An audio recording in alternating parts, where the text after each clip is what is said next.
Hello, everybody. Welcome to the Too Good to Be True podcast. I am your host, Pascal Mayala. Um, last week, I didn't do my podcast last week because I was very, very busy. I wanted to do my podcast last week. Unfortunately, I couldn't do it. But now that I'm here doing it with you guys, and also that we got some topic we're going to talk about.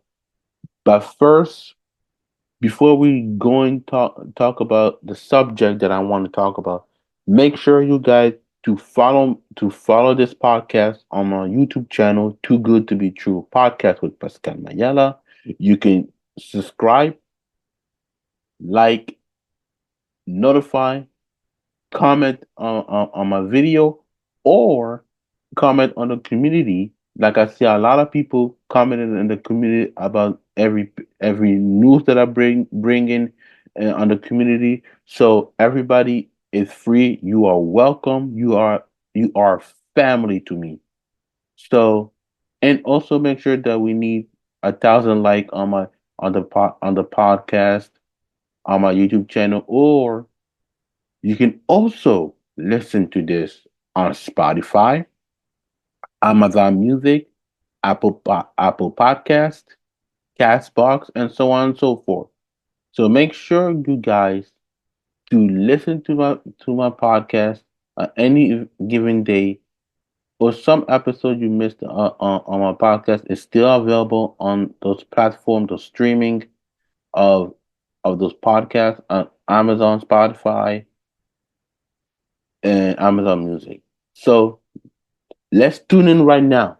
So today we had Thursday night football game between the Green Bay Packers versus the Detroit Lions at Ford Field. So I'm gonna share it. I'm gonna share it right now. And don't worry, people. If you listen to this on my podcast, you can also watch the visual on my YouTube channel. So do not miss it. So let's go. So great win for the Detroit Lions. They are 12-1, 12-1 on the regular season, 6-1 at home.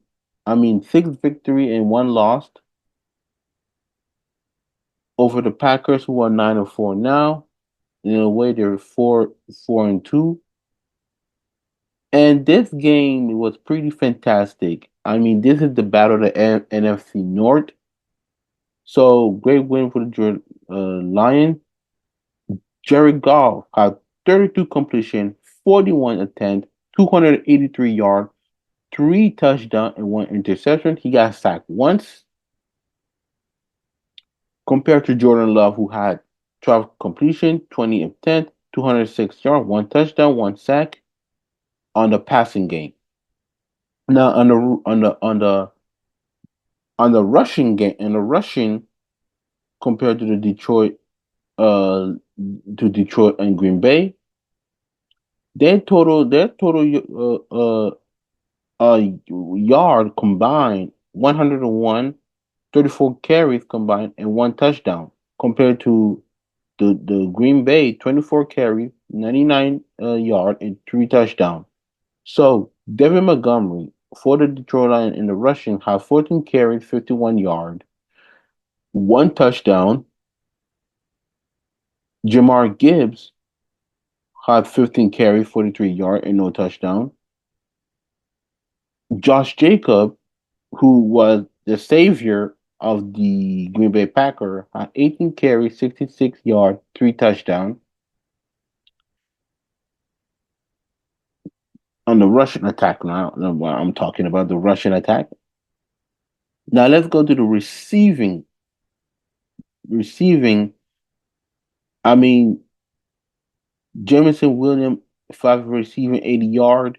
Samuel Porter, five receiving, 44 yard. Tim Patrick, six receiving and 43 yard, two touchdown. Jamar Gibbs also as a wide receiver played receiving, six receiving, 30 yard, and one touchdown. compared to the Packers. Christian Watson, full receiving, 114 yard. Ooh. Yeah, I mean, they're still young, by the way. But before I continue to talk about, okay, Dontavian Wick, four receiving, 49 yards. Tucker Craft, three receiving, 41 yard. And on the defensive side, I mean, Christian Watson fumbled once, he lost it once, compared to Detroit who never fumbled it. Who is asking which player sacked the quarterback? So the so Zadarius Smith, who, by the way, let me tell you, that was a great pickup, a beautiful pickup from Detroit Lion. Had what turn what like what he got two solo tackles, two TOT, and one he sacked people those quarterback one. Same thing with the Packers defense. And Rashad Gary, three TOT, one solo, and one sack. And the rest also did the same thing. Now, what did you like about this game? I mean, the Detroit Lions. Let me tell you what, Detroit Lions are for real. The Detroit Lions will be, and I'm not picking like who's going to the Super Bowl. They are a contender in the NFC. They are a huge contender in the NFC right now because I feel like two or possibly three teams that could be contenders. The Detroit Lions, the Philadelphia Eagles, and the dark horse, the Minnesota Vikings. And the sleepers team, I will have a sleepers team like the Green Bay Packer. The Green Bay Packer are the sleepers, the sleepiest team. And for that, it shows you that Dan Campbell, the head coach, would take to, any risk to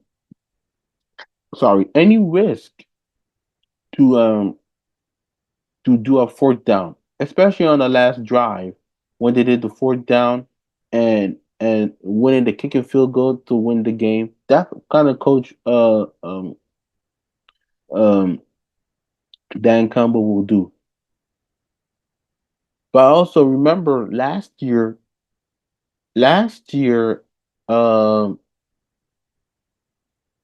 um when they went to the NFC after the loss against the 49ers.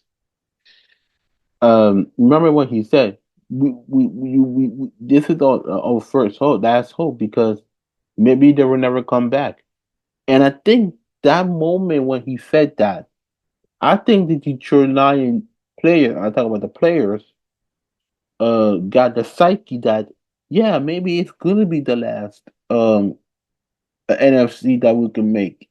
So let's benefit from it from last year and put it right now. So this is what I love about the Detroit Lions psyche. Now for the Packers, like I said, they're still young. Do I believe in Jordan Love? Absolutely. Do I believe? Do I believe that they can make noise in the playoff? Absolutely. Do I think they could be a Super Bowl contender? No. They're not a Super Bowl contender. They're still young, but people forget they're still young. Last season, if you remember last season, the Green Bay Packers went in the wild card, a surprise wild card, and nobody expected Jordan Love played a certain way like that after the departure of Aaron Rodgers. So we got to remember that. We got to remember that. And they beat the shellac of the Dallas Cowboys and at AT&T Stadium. So to me, the Packers are still young. Jordan Love is still learning, but the window is not closing. The window is still open for them for the for the Green Bay Packers. So I'm not going to be surprised about that in a few years. The Green Bay Packer will be a contender in the Super Bowl. And if you ask me, just for the uh my prediction of the this week NFL, I will do my Instagram live, and you can see it under the description if you want to watch my prediction on Instagram. And also, if you miss it, I'll post it on the video so you guys to think about what is my prediction of this week of football. Moving on from the NFL, let's talk a little bit some hoops. You know, I love basketball. Basketball is my favorite sport. As a Raptor fan, you see a poster of DeMar DeRozan behind me. Raptor fan forever. But let's talk about Brandon Ingram. It seems like he's not happy in New Orleans, and, and I say that because look at this season in New Orleans. And I don't want, and if you see me talking this voice like that, because there's a lot of noise, there's a lot of people sleeping, so I don't want to go yell shout. But if you see um the New Orleans season, it's terrible. It's terrible. Everybody's injured. They just released the Alfred Payton from the G League. Uh, have a good game, and they released them. But let's focus on Brandon Ingram. Brandon Ingram wanted to request a trade from the New Orleans Pelicans. And let's read a little bit on Bleacher Report if you don't know if you know what I'm talking about. So let's read this with each other. So let's read this. So they said that according to Bleacher Report, the Lakers rumored Brandon Ingram trade not being pursued by LA despite inside buzz. So let's read this. The LA Lakers reportedly are interested in a reunion with Brandon Ingram. According to the NBA insider Jake Fisher, the Lakers are whispering often by scouts as a trade destination for the New Orleans Pelicans forward, but there isn't there isn't any indication that the team is actively looking to acquire him. The LA is focused on front court help as well as the perimeter defender assist star LeBron James, Anthony Davis instead perched Fisher. Ingram recently joined Clutch Sport Group after leaving Excel Sport Manager per ESPN, according to Shams and Charania. Rich Paul, the CEO of Clutch Sport, also represents James and Davis. After earning $36 million for the 2024-25 season, Ingram is slated to hit unrestricted free agent. Fisher reported on Friday that the Pelicans looked to extend Ingram with an average value for $40 million on a new deal, but he wasn't searching for more. Teams on the trade market weren't willing to match the forward long-term contract demand either. The Cleveland Cavaliers, Sacramento Kings, and Utah were all option to land Ingram over the offseason, but a deal never materialized. With a lack of trade activity, the forward could choose a short-term contract in free agency. Ingram has appeared in 17 of the Pelicans' first 23, averaging 23.2 points, 5.8 rebounds, to go along with 5.2 assists per game on a 46.8, 37.2, 80.9 shooting split. The former All-Star has shown that he can be an efficient scorer at all three levels, but his defense and durability have resulted in questions regarding his ability to lead a contending team. Ingram hasn't suited up in over 70 games since his rookie season in Lakers in 2017. LA might still be active ahead of the February 6th trade deadline, but it doesn't seem as thought Ingram is a target. So this is according to Bleacher Report. I mean, like I said, I don't believe that. I believe that he wants to request a trade because look at the season. Look at the Pelicans.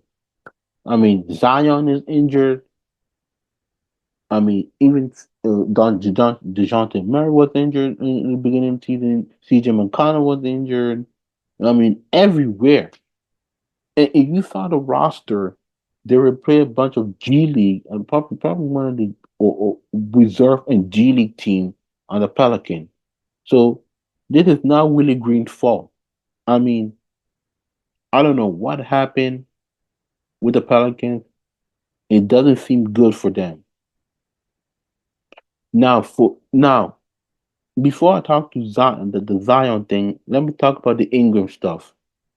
Why do you think he had to leave? Yes, like I said, he wanted $40 million. The Pelican refused to give him that max contract. They uh, a lot of teams like I said, Cleveland, Utah, I believe that Cleveland, Utah, and Sacramento were willing to trade him, but it didn't match. So in my opinion, I think you got to wait to February 6th. And do you think in my personally he gonna go to the Laker? Yes. I'm sorry. I don't believe that. I don't really believe that he's gonna not going to the Lakers. I believe he's gonna go to the Lakers personally. Personally, they need some scoring. But yes, I also agree that his defense is not good. His defense is not that great. But offensively, he will give it to you. Now, in my personal thing, why do I think he's gonna leave also? Because of Zion. Look at Zion. Look at Zion what he look like. I mean, this kid is very undisciplined. Very undisciplined because the guy he was he was out of shape. He was also an injuring athlete. And there's been rumor also that during the 2019 draft, he wanted to go to the Nets.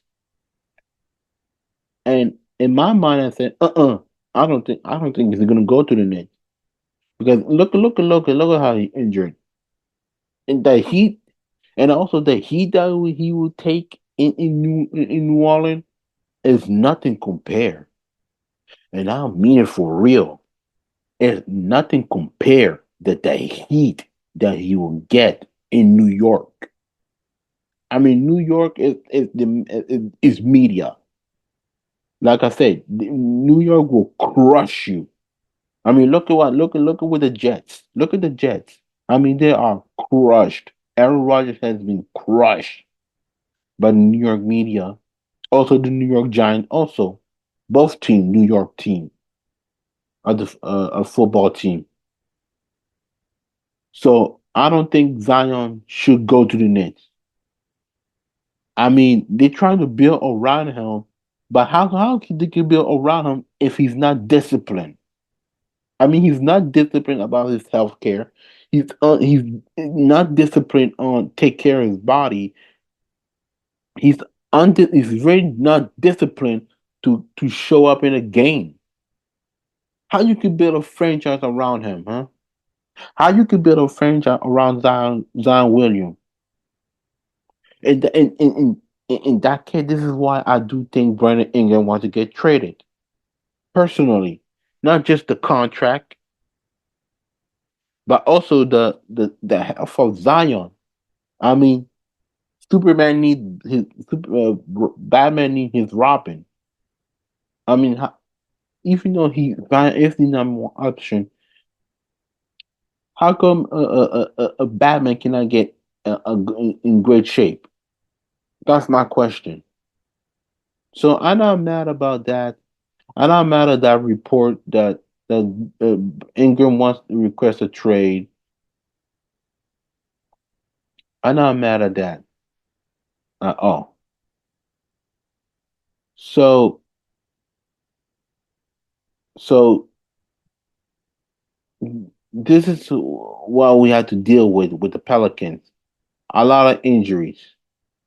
A lot of injuries. I mean,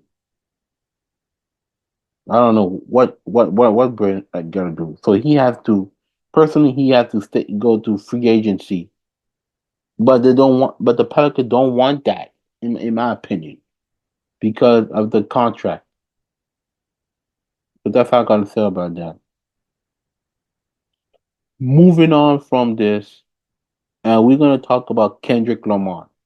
Yeah, the rapper. Let's talk about culture. Let's talk about culture right now. Kendrick Lamar will in 2025 he will do his tour with SZA, who, by the way, person I love SZA. I'm a huge SZA fan. I like her song. I like everything about her. I love everything about SZA. Her song really it touched me a lot. And for those who don't know, that Kendrick Lamar will do his tour with SZA, and those dates is pretty much interesting. If I'm gonna share it from the from the from the top to bottom, and there's gonna be one specific uh, tour. So Kendrick Lamar will start his tour, I believe, in April. In April 19, 2000 start 2025, start in Minneapolis, Minnesota. But I'm not gonna read it all, but there's one place I want you guys to pay attention. June 12th. June 12th at the Rogers Center in Toronto, Canada. In Toronto, Canada. So I call it the Sky Dome. So I grew up with the name Sky Dome. So it's the Sky Dome. So Rogers Center is the Sky Dome. So it's the Sky Dome. Actually, not just June 12th, but June 13th, Thursday and Friday, a back to back, a pretty back to back show. And if you don't know, he's going to Toronto. That's home of the rapper Drake. Drake. Yeah, the guy who got the beef. He had a huge beef in this year in 2024. You know, in 2024. So that beef, I don't with Drake, I pretty much escalate. Yes, and Drake, yes, and uh, Kendrick Lamar did drop his album unthinkable album. I'll be honest with you. This year in December, I believe it was December between no, it was November. Between November and December. But also he did the song Not Like Us. A Drake diss. And you know he won the battle, he won the war. It's like I say all the time. Drake won the fight, but Kendrick won the war. It's going to be very interesting how the people in Toronto are going to react.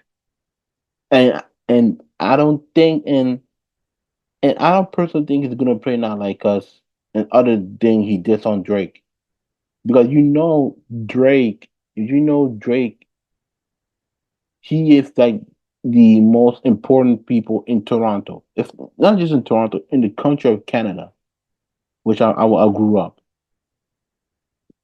And just like I said, which Celine Dion is more important in Canada than other countries like France and so on and so forth.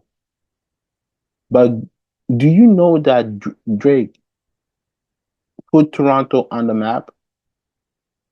If we talk about Vince Carter put Toronto on the map on the NBA, Drake should be recognized. Also put them up Toronto as in the music and gave them an identity.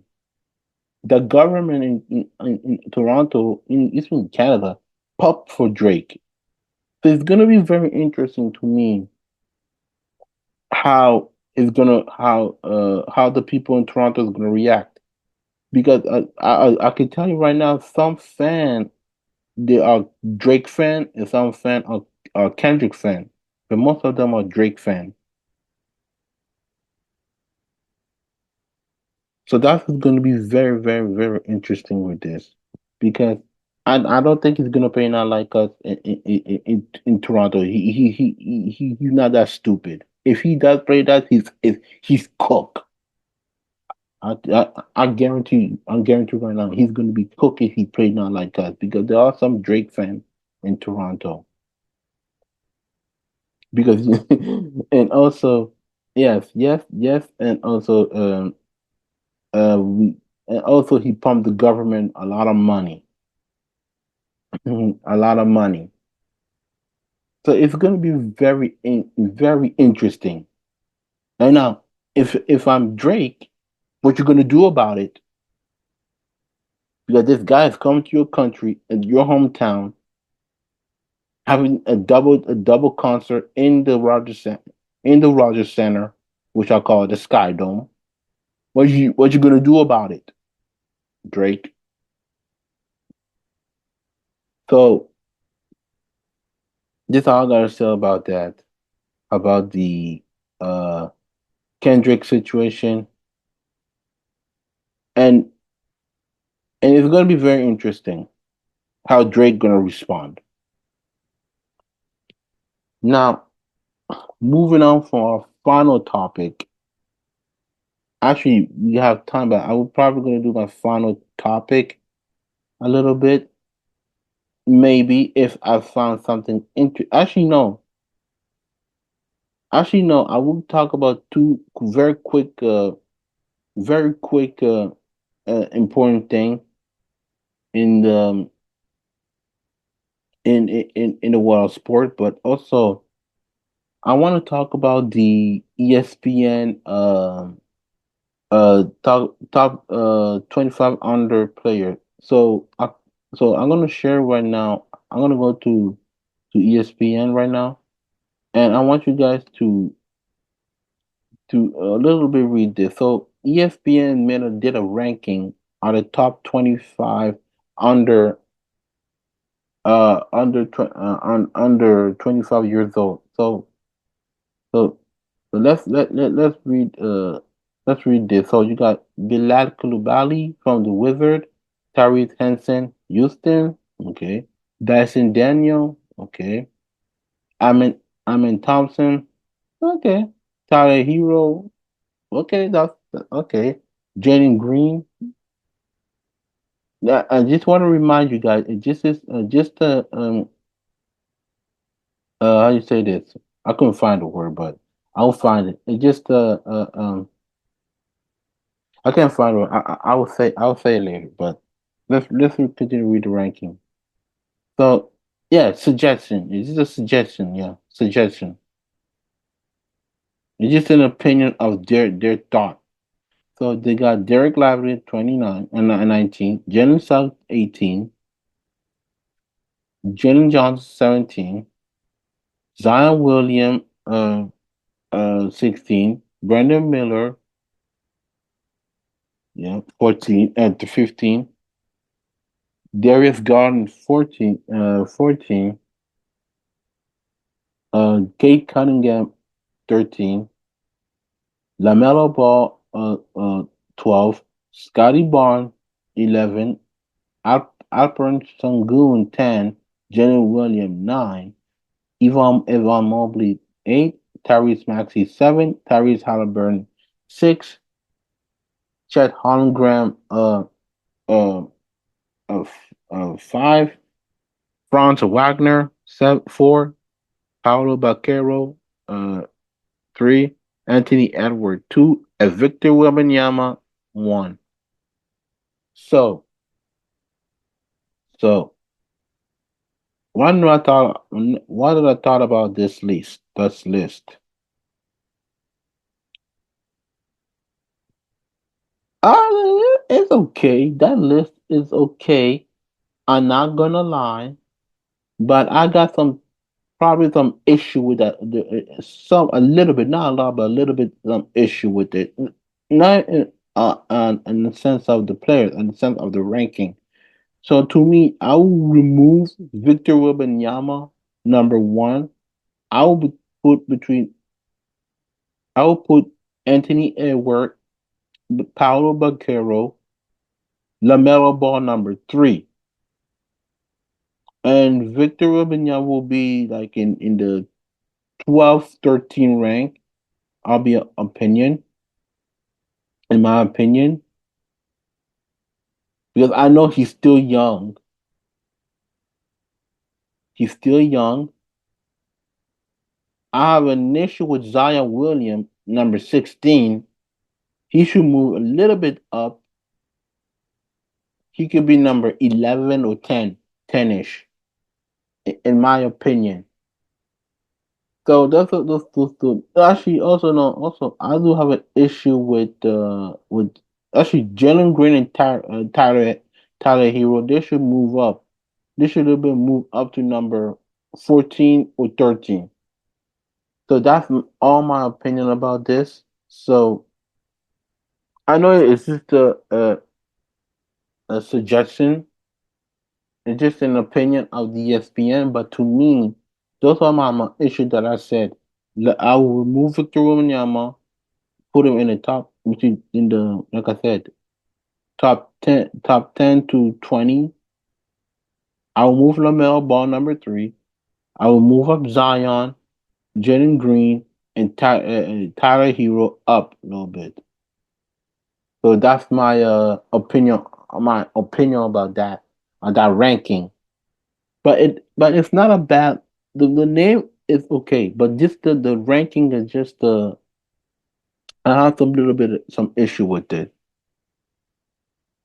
Now, moving on from this list, let me go to college football a little bit, and we will talk about a little bit Bill Belichick. Bill Belichick, um, I don't know if you heard this. The Bill Belichick, I had a meeting with the University of UNC, North Carolina. Pretty much gonna be a rumor that he's open up um to be a head coach in North Carolina. So let's read this in Bleacher Report. According to Bleacher Report, Bill Belichick rumored candidacy of Mark Brown potential replace in Chapel Hill is continuing to generate a buzz. The former New England Patriots head coach reportedly interviewed for the North Carolina football head coaching position, and Jonathan Jones of CBS Sports reported that Bill Belichick met with the UNC again on Thursday. I mean, yesterday. But furthering in intriguing around Belichick and the Carolina job, representatives from the university again met with Bill Belichick on Thursday in Manhattan, according to the multiple sources. In 2024 NFL season, it is the first one since 1999 that Bill Belichick was not a Patriot head coach. He has been involved with the NFL coach since 1975. God damn. Damn. His time with the Patriots was wildly successful as he won six Super Bowl uh, and and led the team in an overall record 266 victory and 121 loss. He's 14 win shy to tying Don Shula all-time marks. Ever since the 2024 coaching cycle came and went, he's been clear Belichick he will be wanting to keep the pieces on the 2024 carousel, given his proximity to Shula on the all-time win list. As a result, a detour to college had never seemed like most likely route. North Carolina went 6-6 in 2024 and fired Brown, who has been a legend in the collegiate rank himself. At this point throughout his remain unclear if Belichick is truly intent on testing his mentor at the collegiate rank and succeeding Brown, or if he's simply doing his due diligence before more NFL job open up months. So this is the rumor about Bill Belichick coaching in UNC. If he really wants to coach, hey, why not? I don't have a problem with it.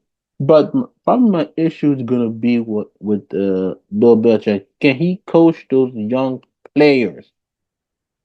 Can he coach those young players to become men? Can he be the guy who can guide them to the promised land? That's my question as a if I'm Bill Belichick. Do you think it's gonna be a great fit?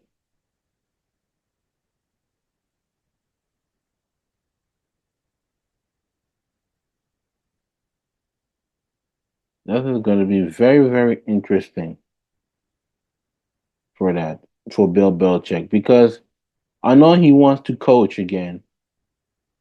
Maybe not on the NFL level, but I do think, me personally, me personally, he should uh probably stay in the booth. This is my personal thing. Maybe personally he can stay in in analyzing the game. I know he loves coaching, but he's 75 years old. I mean, his philosophy to the young players will not be gonna gel well. That's all my opinion about that, about Bill Belichick. But if he wants it, I got no issue with it. I got no issue with it. Now, moving on from this, but also college football news.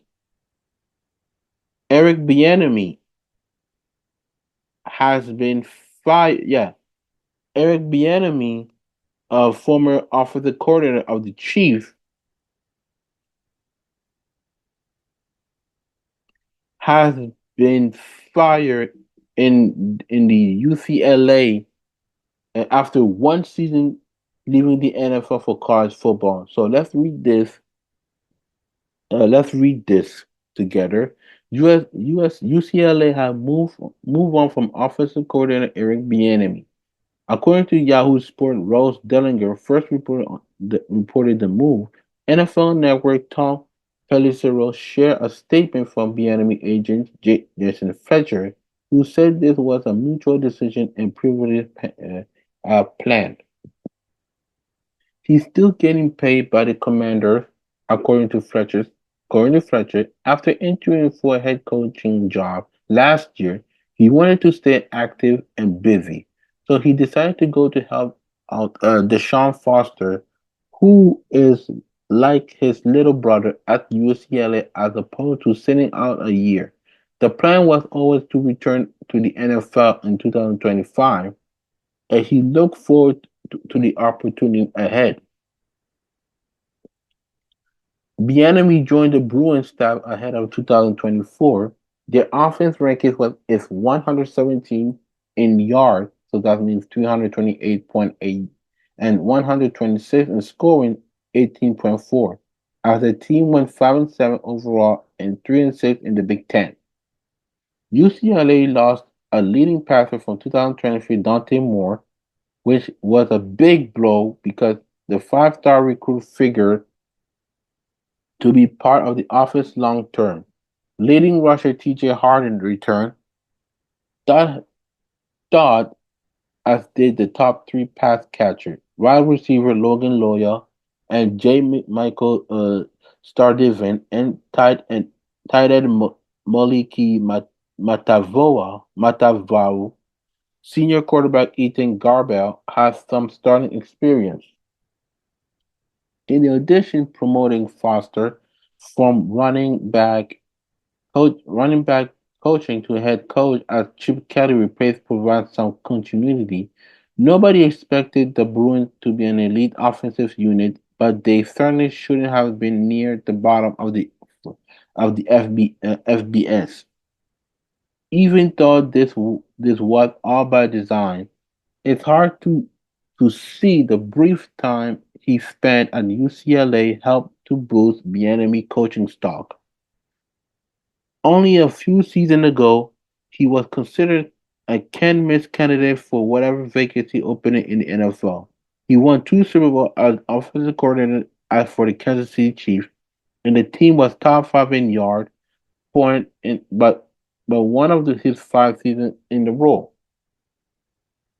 When the time came to Bienemy to leave Kansas City, thought he made lateral move and joined the Washington Commanders as the OC in 2023. The Commander offense steadily went backward as the regular season unfold, and he wasn't retained by newest hire head coach Dan Quinn this past spring.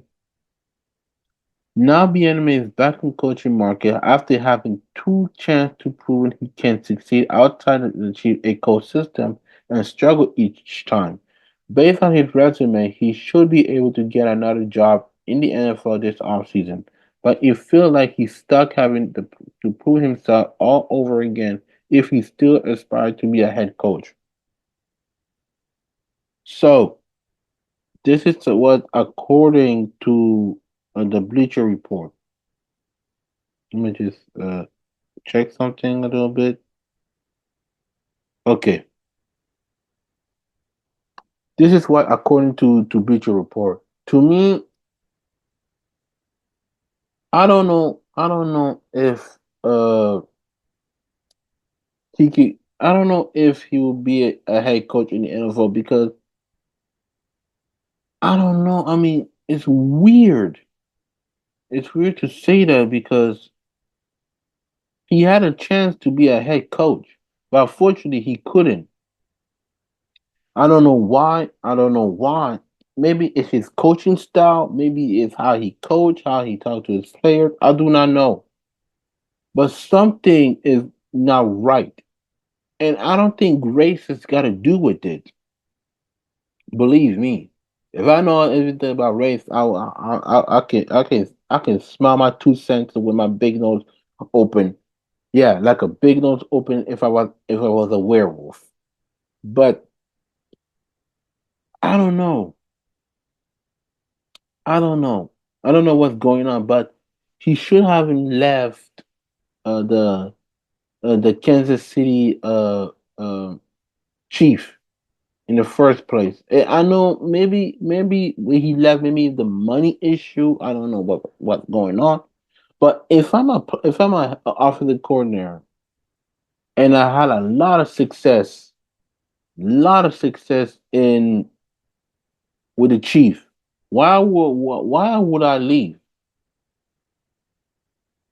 Why would I leave this team? But you know what they say? The grass is more green over there. So he should have stayed where the grass is green in Kansas because sometimes the grass is not going to be green on the other side. But I wish nothing but the best for Eric Bieniemy. So it's just love. But before I leave, I just want to say three things just for the WNBA. Number one, let's talk about the Golden State Valkyrie. Uh, the Golden State Valkyrie has officially shown their new uh uh um jersey. If you don't know, if I can find it, if I can really look for it, I'm sure everybody saw the new logo, the new jersey, what it look like, and I can tell you right now, it look amazing. It's look amazing. I wish, yeah, oh yeah, there it is. I'll find it. So let me share the video a little bit. But we're gonna stick to the WNBA. So look at this new look at this new jersey, which is beautiful. Look at this, beautiful. This new a WNBA expansion team. I think it's gonna start this season in 2020-25. So I can't wait to see it. What it's gonna look like. I'll be honest with you. I am more excited to see it, and I can't wait who's going to be who's the players are going to be expansion. But sticking to the Golden State Valkyrie, actually before that, yeah, just stick with the Golden State um, Valkyrie. We talked about the expansion team with which player who can go. So this is what they predict. This is just a prediction according to what do you call it? According to the I believe it was the WNBA, this is probably gonna be an expansion draft, but I don't know if it's true or not. So you got Ilania Rupert, Maria Condell, Veronica Burton, Carla Ledley, sorry if I butcher your name, Tammy Fagbel, Kate Martin, Stephanie Talboy, Cecilia Zaldalosini, Clara Thornton, Julie Venlu, Monique Biling, and for the Seattle Storm, we don't know. We don't know. So this is just an opinion. Maybe it's this, maybe it's that. Maybe next week you're going to draft a franchise player for the Golden State. It's probably going to be very, very, very, very interesting. I'll be honest with you. Very interesting for the Golden State. But also, let's stick to the WNBA. The new Toronto expansion team have a new logo. They already unveiled the new logo of the new team. So if you haven't seen it, I think I can show you. I don't think they showed it, but so let's see the video a little bit. They're not gonna share it. Actually, they're not gonna give my thought on it. So let's watch this video.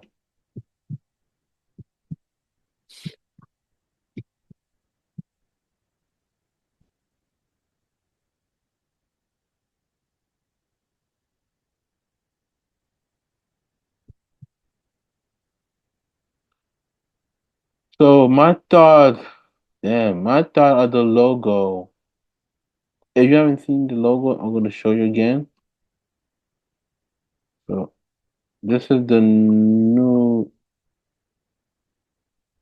this is the new logo. The new logo. What is my thought on this new logo? It's okay. It's looking like the Indiana Pacer, but it's pretty decent in my opinion. They could do much better.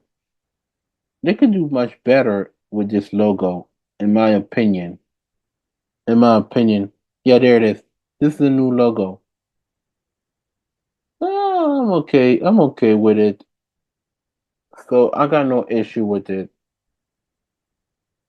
But they could do much better. Maybe change the name of the team, Toronto Tempo. I don't know what the hell a Tempo, but they should go with a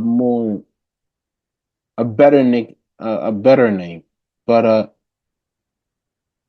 it is what it is, you know. So so one last message before we get the hell out of here. Um, Jewel Lloyd requested a trade. Yep. If you haven't heard the news, people, Jewel Lloyd, who I'm a big fan of her game, requested her trade. So let's read what's he gonna say. Gargiulo has played for the Seattle Storm throughout her WNBA career, but that may change in the near future. Annie Costabile of the Chicago Sun-Times reported Wednesday that Lloyd requested a trade. The report comes after the Storm announced the external investigation into allegations of harassment and bullying from the coaching staff did not discover any violation. Right? The store recently received internal allegations for potential workplace policy violations. The statement said that per ESPN Kevin Pelton, the organization retained an outside investigation to conduct a partial investigation into the allegation. The investigation has been completed and there was no finding of policy violation, any discrimination, harassment, or bullying. So So, Custard explained this could be an offseason of roster overhaul for the Storm, even beyond Lloyd, with expansion draft Friday and players such as Neka Awumike, Mercedes Russell, Gabby Williams, and Sammy Whitcomb scheduled for free agency. By losing Lloyd, who signed a 2-year supermax extension with the team in September 2022, will be the biggest development roster the development from a roster perspective of the offseason. After all, she is developed into a franchise legend since Seattle selected her number one overall pick in 2015 in the WNBA draft. Her resume, including 2 championships, the 2015 Rookie of the Year, 2023 scoring title, 3 WNBA selection, and 6 All-Star nods. Seattle took home the 2018 and 20 WNBA title with Lloyd as the number 2 scorer on both squads behind Breanna Stewart. She then assumed even more of a scoring role when Stewart left and joined the New York Liberty for the 2023 campaign. Lloyd averaged the league best 24.7 points per game that season. Although the Storm failed to reach the playoffs, they were much better in 2024 at 25-15 found the addition of Agwumike and Skylar Diggins Smith, although they were swept in the first round by the Las Vegas Ace. However, the 2025 roster could look much different, especially if Lloyd is traded. So, what is my thought of Jewel Lloyd get traded? I think everything was going on with the investigation and that they found that there was nothing wrong with the no violation of bullying. I will I will I'll be honest with you. I will want him to be traded because after what's going on with the Seattle Storm, why not leave? And I think it's going to be a perfect situation for it. Like, where do you think she will go? Leave the comment on my video. Where do you think he's gonna go? I probably don't know where she's gonna go. But in I think I can see probably one team that would probably make sense is the Chicago Sky. The Chicago Sky probably gonna want her on the team. So I'm not gonna be surprised that she go back home, in my opinion. But that's all for today show on my podcast. Make sure that do not miss any of my video on my YouTube channel to go to be true podcast or listen to this podcast on Spotify, Amazon Music, and Apple Podcast. If you want to follow me on social media, follow me on X, formerly Twitter at Belly versus PMM. which I always put it on at the beginning of my video, or you can find me on Instagram. It's Pascal underscore Mayala underscore 15, or also on Threads, Pascal underscore Mayala underscore 15. Like I said, don't forget on go to my YouTube channel to subscribe, like, leave your comment, notify, and your comment on my video or on the community is very, very important. So make sure that let people to subscribe on my YouTube channel so we can go up. So let's grow this podcast together. So thank you very much for listening to this podcast, and I'll see you next time.